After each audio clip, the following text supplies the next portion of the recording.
Hi, I'm Jessica. I'm with Team Search Amelia. I'm here today to share with you a really easy and delicious recipe. It's called cracker candy. It only involves 4 ingredients plus any additional toppings that you might want. It only calls for crackers, sugar, butter, and chocolate chips, 1 bag of chocolate chips.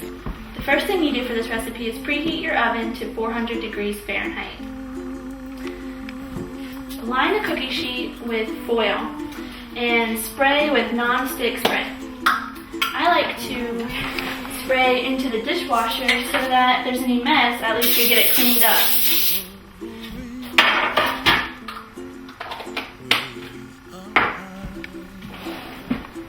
The next thing that you do is line your cookie sheet with saltine crackers. You just want to do a single layer.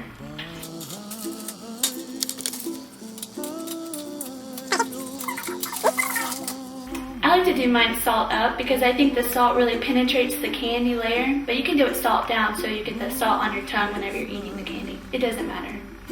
The next step is adding 1 cup of brown sugar and 1 cup of butter to a saucepan on low heat.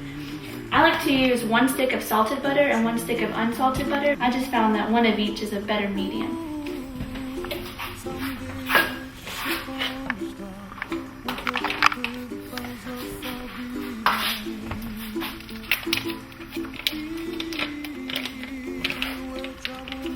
It's always better if you soften your butter beforehand. You can leave it out for an hour or 2, or sometimes if you're in a hurry you can just nuke it in the microwave for a couple of seconds. You don't want it melted, just softened.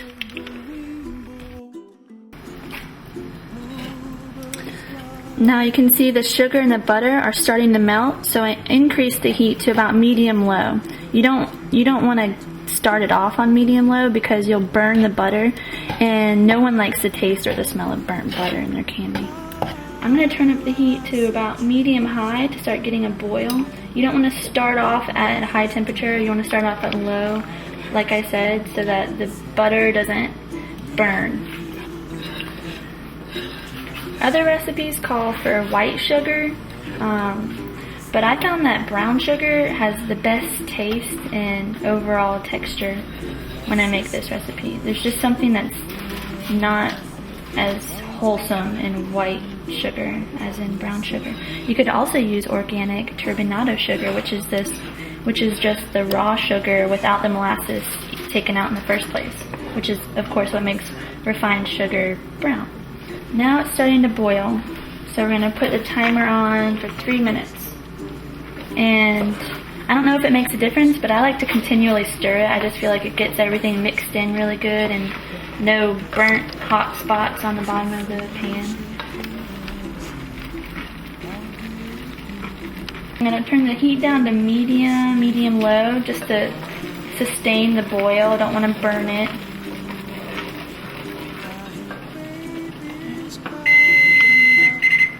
Three minutes.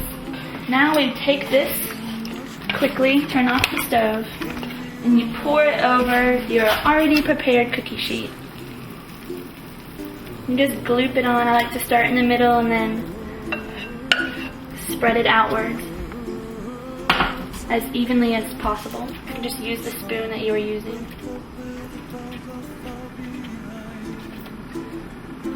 You don't have to work too quickly because you don't have to worry about it setting. We're going to be putting this in the oven, your preheated 400 degrees oven. Just go as fast as you can without really shifting any of the crackers, because that's the foundation of the cracker candy. Okay, good enough. If we had a smaller cookie sheet, it would go all the way to the edges, but it's not a big deal. So just gonna pop this in the 400 degree oven for 5 minutes. I prefer the middle rack. And then you wait, no peeking. This is what your cracker candy should look like. It's not the most appetizing. Now you get your chocolate chips. I I use semi-sweet, but I know some people who use milk chocolate. You can get your spatula. The milk chocolate adds more sweetness. You just sprinkle them evenly to coat. You don't have to melt the chocolate or anything, just sprinkle them on. The heat from the oven and the butter and the sugar is enough to melt them. Sprinkle on the whole bag, a 12-ounce bag.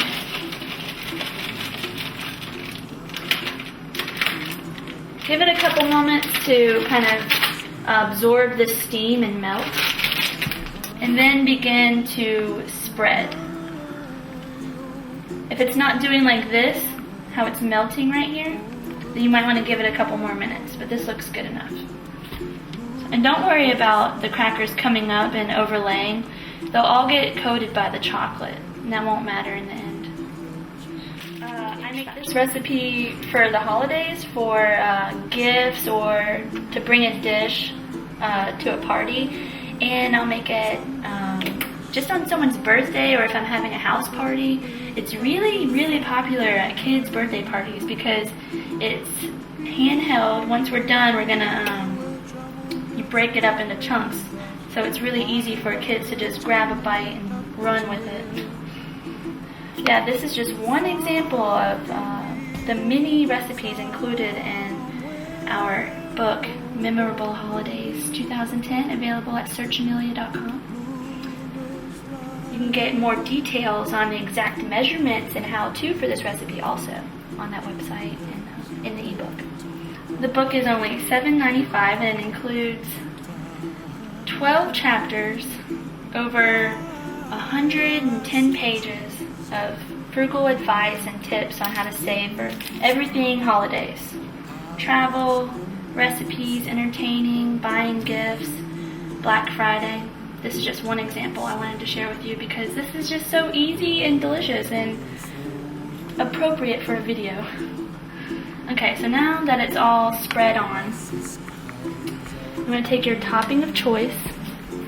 I have here a half a cup of raw slivered almonds because that's what I have on hand. You can use up to a cup of whatever you have, whatever you want to. And just sprinkle it on.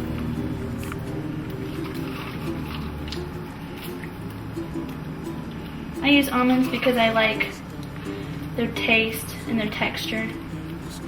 But I know a lot of people who like sliced pecans and walnuts, pistachios even, peanuts, anything your heart so desires. If someone has a nut allergy, you can use coconut or sprinkles, or just plain. It's really good plain too. Okay. Now you let this cool for about 5 or so minutes, and then we're going to pop it in the fridge. So we're just going to put it in here and let it cool for 3 hours at least. I like to do it overnight. The next morning, it will come out looking something like this. This is actually one that I pre-made. It's a little video trick. This one's all settled, so we're going to show you how to peel it off and break it up and eat it. I used foil and nonstick spray. Last time I did this, I used parchment paper and no nonstick spray, and it stuck to the back of it and I couldn't serve it to guests. So let's see how this method does. Oh, it's beautiful. It's coming right off. This is exactly what you want. You see, you can see the bottom, all the crackers. No one has to know that.